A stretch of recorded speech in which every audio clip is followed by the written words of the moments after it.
Welcome, everybody, to the Old Gold Show. With you, as always, I'm co-manager over at hammerandrails.com, Andrew Ledman. And I'm Casey. Ledman, wake me up when the game starts. Bartley, boiler up the Rivals Network. I'm sleepy. Yeah, I can't help it. Casey has been down in Indianapolis all day today, Thursday.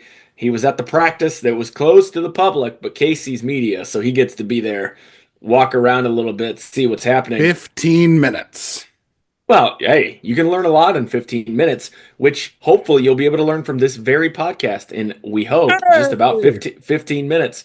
So, Casey, Purdue in Indianapolis, they will face number one seed Houston tomorrow or today when you're listening or watching this at a little after 10 p.m. in Lucas Oil Stadium. This is going to be a tough game. Houston, a top 10 offense and the number one defense on Ken Palm. Uh, you've obviously been preparing for this by watching a lot of tape, watching a lot of film on Houston. How do you feel? Do you feel better from when you started or worse for Purdue's chances? Definitely better, though I think there's a strong caveat where Houston is 100% a good enough team to treat Purdue like Kansas did the Sweet 16 a That was a full while tough ago. game. Yeah. And for those that don't remember, pretty much it was a competitive game for 28 minutes. Like Yeah. very competitive. And then Kansas became the Monstars or Yes. like just wreaked havoc. Hmm. Won by like 30 even though the game was like tied with 12 minutes to go. Yeah. Houston has that kind of physicality, it has that kind of shooting. It has that kind of potential. Okay. That said, Houston teams have always done metrically very well when you're talking about being top 10 offense, number one defense. Like on paper, really good squad. On the court, very good squad. Yeah. Carrying a Only four 15 game losses win this year. streak. Yeah. Four losses, three of those came very early. Yeah. I would say there's something to being really good in conference and being really good with familiar schemes and coaches is definitely something that like really good defensive teams can kind of take advantage of a little more when you know the wrinkles that are coming, when there's not as much prep, blah, blah, blah, blah, blah. But like Houston's legit good. They have three of the best shooters in the country. They have two bigs that play very hard. They rebound well. They're well put together. And obviously, Kelvin Sampson can coach the hell out of basketball. Yeah. He could also be a very not good interview because if you go back and read the transcripts or listen today, that was a whole lot of nothing. Yeah. Nothing, Yeah. nothing, nothing. Always makes it fun when you're trying to pull teeth from somebody and they just keep giving you nothing. I saw somebody ask him what it was like to be back in Indiana, and he was like, "I don't worry about it. I'm just focused on playing Purdue." It's like Feel excellent, thank nothing. you. Yeah. Yeah. Um. Because So you got to be uh, like, there's got to be like a restaurant you like right, you got to be maybe like, a "Well, I remember view coming you down here." like. Yeah, Yeah. yeah, something. You don't have to talk about the school that fired you because you Hmm. cheated and got a number of NCAA infractions. You don't have to Ledman. necessarily talk about that. Are you saying he got his comeuppance? Well, I'm Is just saying 7 years that is away from the sport is something he did? this will now be two coaches in a row that Purdue has faced who had gotten in trouble for sanctions or what did Will Way, the guy from McNeese, say? It's a hard effing deal, or I don't remember his exact thing. He got wiretapped saying, but he got in trouble also. So Purdue's got a string of coaches here with some trouble. But back to Houston. Is there anything you have seen that gives you more hope? What is it that you've seen? Maybe some things that Purdue could exploit, whether on offense or on defense. I think I'll start with the one thing that Houston's not great at. They're not like a bunch of natural playmakers. Pretty Yeah, they're much they have slow. one. Do what? I said they play slow and they don't have a They, lot of they assists. they play slow. Milos Uzan is like their one playmaking guard. Everyone else is like streamline or 3 point shot or I'm gonna get my mid range up. They're not. It's a lot of isolation. It's a lot of post ups with Jawan Roberts, but there's not. It's not Wisconsin style where they're gonna run a bunch of offense, attack, kick out. Trying to think of other teams. Like it's not Auburn where it's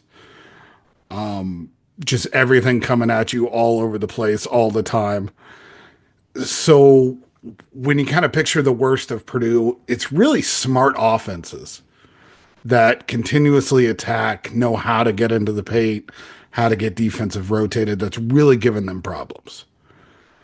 Houston, in some way, is similar to McNeese, where it's a lot of isolation. It's a lot of they're much better shooters. So like it's Sure. not the same, but like there is a lot of isolation. There's a lot of mid range shots.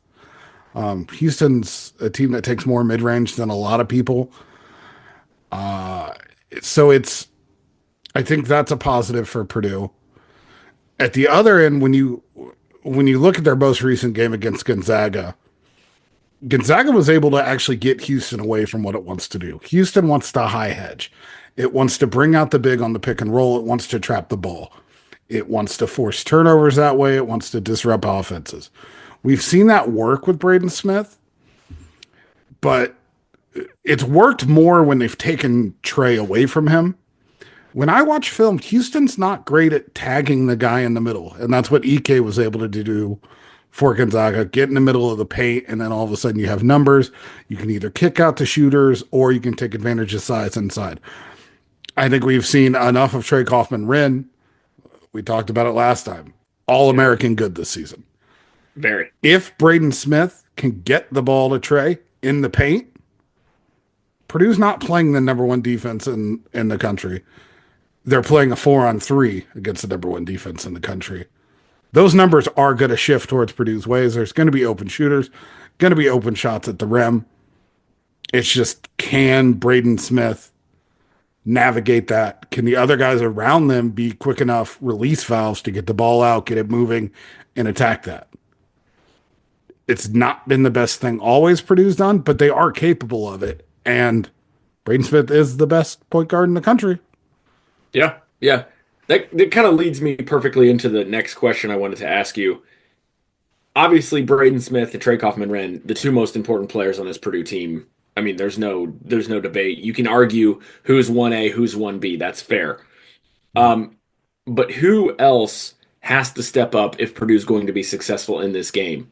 Who needs to be that additional factor, whether it be on offense or defense, for Purdue to make the difference and come out with the upset in this Sweet 16 matchup? I think it's definitely going to be another one where I think it's going to be Cam Heidi on the boards because once again, the better the defense gets, the more you get into NCAA tournament, the more space value it like matters. And Heidi at the 4 is where Purdue gets space. That makes it harder to dig in on Trey Kaufman-Renn. Makes it harder to help anywhere else.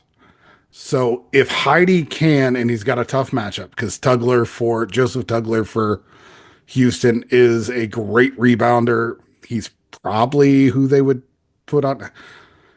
Him or Roberts, either way, they're both like 6'8", long arm, tough inside rebounders.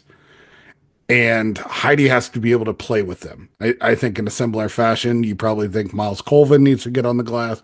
But I think it's definitely Heidi, his best game.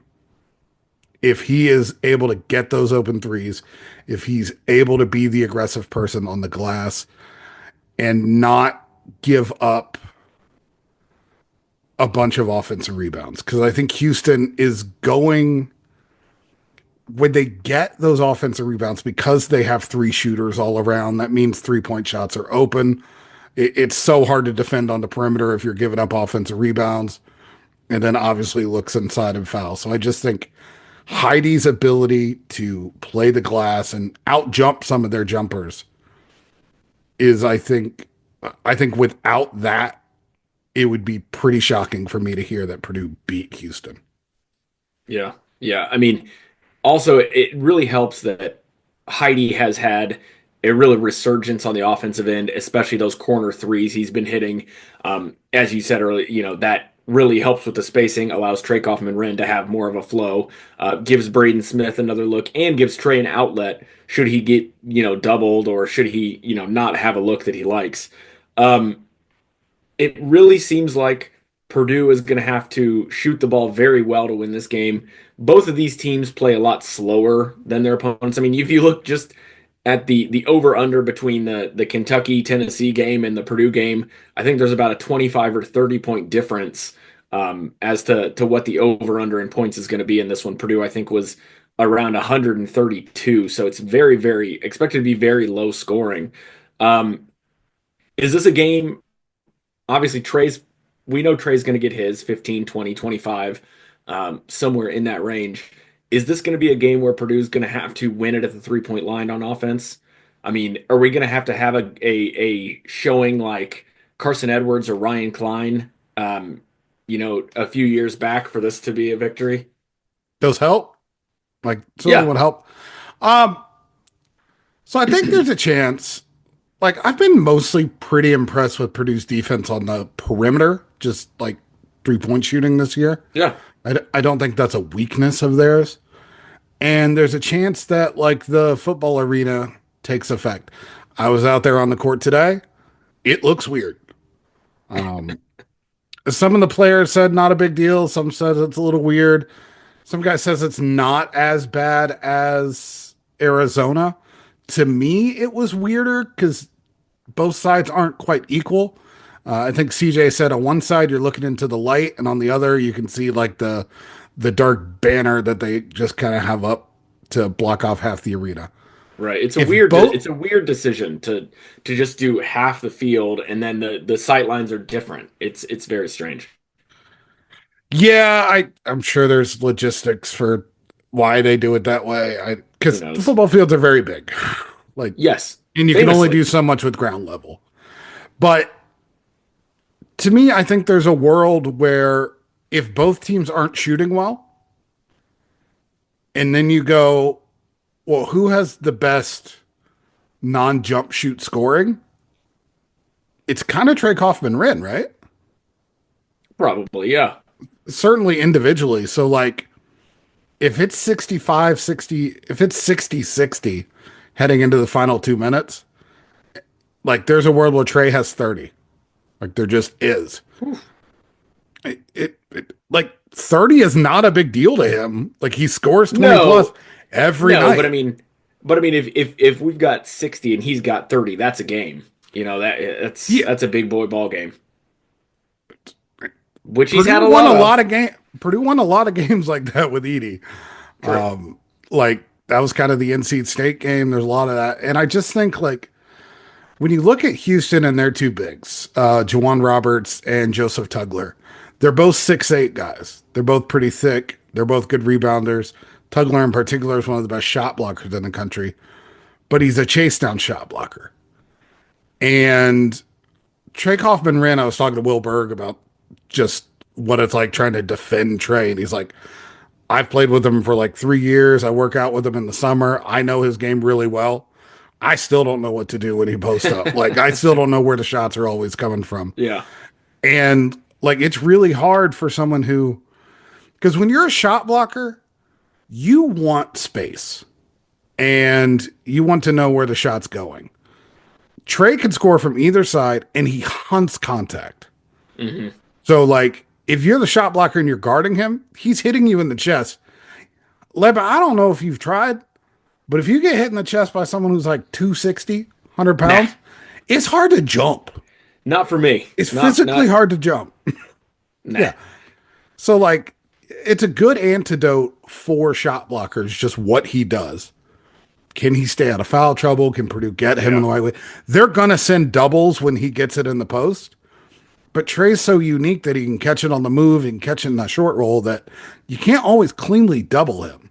And if you do double him, yes, Houston's very good on defense, but that that if you go that way, then you're telling me like Lawyer needs a really big game, because if there's anyone that's really good with that space, even if it's not him shooting, just moving, attacking, being aggressive, that's a Lawyer special. So I think there are multiple avenues where at the beginning of the day, kind of like what you asked, so I feel better. I feel better because I feel like there are a couple different scenarios where it's like TKR in the short roll, TKR drawing doubles, and, you know, a great Braden game, which we haven't had for a while. Yeah. Like all three of those are avenues towards a better than expected offensive performance against the number one defense in the country. Yeah. Yeah. The defense Purdue will face on Friday is going to be very tough. They've got to find a way to manufacture offense. But I do think there is something to your point about Houston is playing these teams, just like Purdue does. You play them every year. You see them every year. You know their tendencies. These coaches have been there for a long time. The NCAA tournament is a completely different animal. I'm not saying you can throw out the analytics. I'm not saying you can throw out the rankings. But when you're looking at a team who maybe have never played, a coach you've maybe never coached against, you have to understand that things can be different. You've got a week to prepare, and I'm not by any means guaranteeing a Purdue victory. I'm just saying Purdue has a very good coaching staff that can review tape, review film, figure out ways to exploit things, even if there are not many things to exploit. So you've got to just trust that Painter, Thompson, Lusk, Johnson, everybody, Brantley, everybody has a game plan, and they've got to be able to execute it. So Purdue's got to go out there. They got to rebound the. I like. It sounds so obvious, but Purdue plus 38 over their first two NCAA tournament games. They rebound like that again, they got a real good chance of winning. If they shoot the ball really well from three, they got a really good chance of winning. If Braden Smith, Trey Kaufman-Renn have good games, they've got a really good chance of winning. But to have all those things happen at once, it's going to be very tough. Purdue's going to have to play a very good and a very complete ball game. And Houston's good enough where Purdue probably has to do a lot of those things, Yeah, not maybe just three of those one. four. Yeah, Right. And like it's possible. The rebounding sure. thing has been real.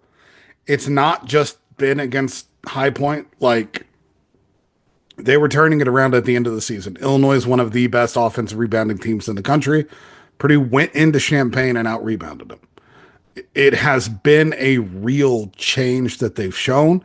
They rebounded well against Michigan, who plays two 7-footers. It has been a concerted effort and something they have changed within their own identity in the last 6 to 7 games. So I definitely think if Purdue wins the rebound battle, it will be a close game.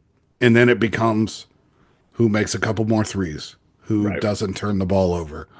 Like Who Purdue makes the play definitely, at the end?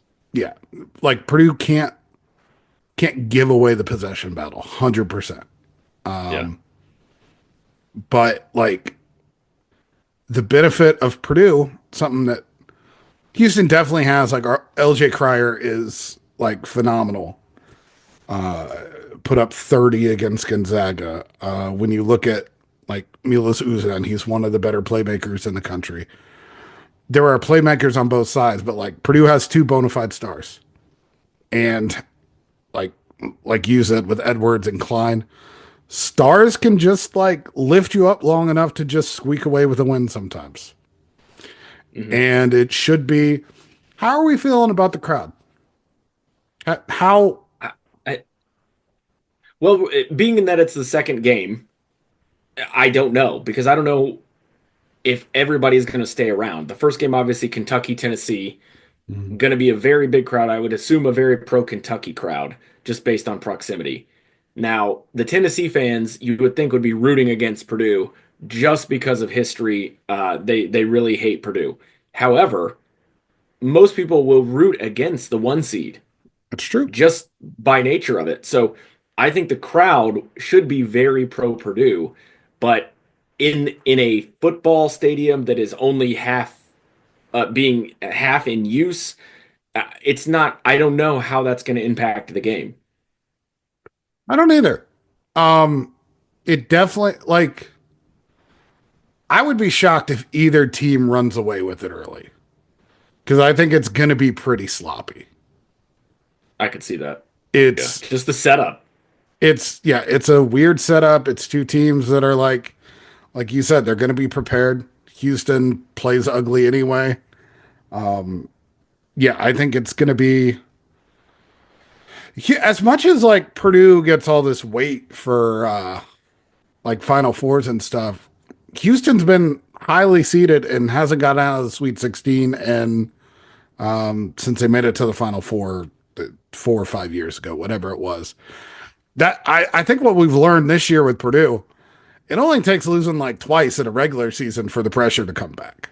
So like other Yeah, programs feel yeah, that too. So like you're not going to tell me that Houston's not going to feel a little tight too, right, especially if right. things go Purdue's way early or if it's a big crowd. Like Yeah. I definitely think it's going to be a good game. It's probably going to be an ugly game. It's If you, going to hey, be a little ugly. if you win, it's not ugly, it's beautiful. So, I know you've got a lot more stuff to do tonight, tomorrow, before we head to Indy for the game. Do you have any final thoughts? Do you want to give a prediction, or do you just want to kind of let it go out there and we'll talk about it next time? I mean, I think it's going to be fascinating. Generally, I'm pretty good at knowing like which Purdue guy is going to guard which other guy. Yeah. I have no idea how they're going to like CJ. Ideally, you want to put CJ Cox on like three guys. That's not how that works. No, not It's not yet. my my initial thought is you probably stick him on Crier early because That's you a tough don't. assignment for the freshman. I, I feel the other way. Like he's the one guy that I feel good about in the starting lineup trying to All guard right. him, and he's more of a like magnet stick to a guy. Like he's very good at that. Like he doesn't really dislodge from his guy very well. He's very attentive. Not a huge help defender in the sense that he's bearing down. And that's usually because he's guarding the point guard, but like very good at staying up in your face. The problem is Milos Uzan is the one who does the most damage as far as like getting everyone else going, driving. I think you try to put Braden on him early. And we've both talked about Braden has been better on the defensive end. He still lapses a little if he's not all the way like focused when it comes to cutting off drives. So like you need the best part of him staying in front of Uzan. Yeah. And then you just hope to hell that Lawyer can kind of make Sharp uncomfortable because Emmanuel Sharp is a shooter. A shooter.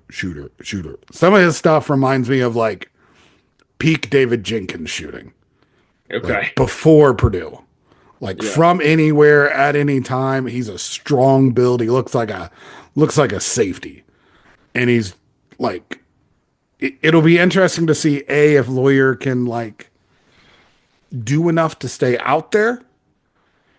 And then it's going to be fascinating how Houston handles the four spot.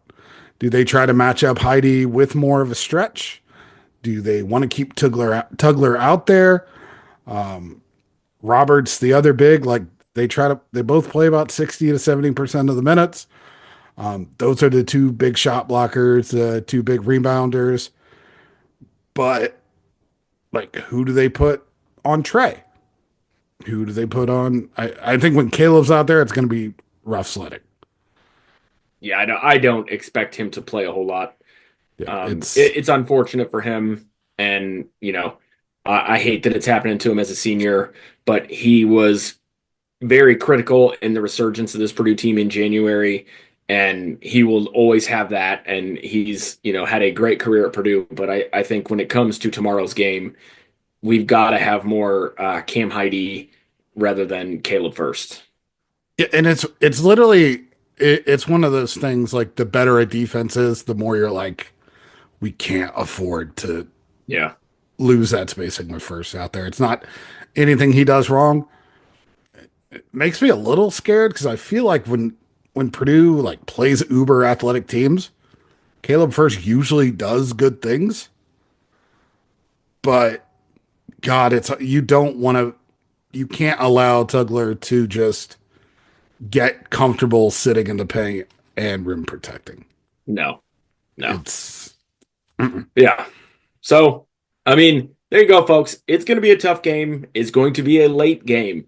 The 10:09 is the official start. We expect it to be around 10:30 or so, depending on how that first game goes. But Casey and I will both be there. I'm buying him dinner beforehand, so he'll let you know how the dinner was on the next episode. Now, whether we're talking about an Elite Eight matchup or we're talking about the end of the season and looking at a bit of a recap, we don't know. But I'm looking forward to it either way. Casey, I will see you live and in person tomorrow in Indianapolis. Till next time. woo!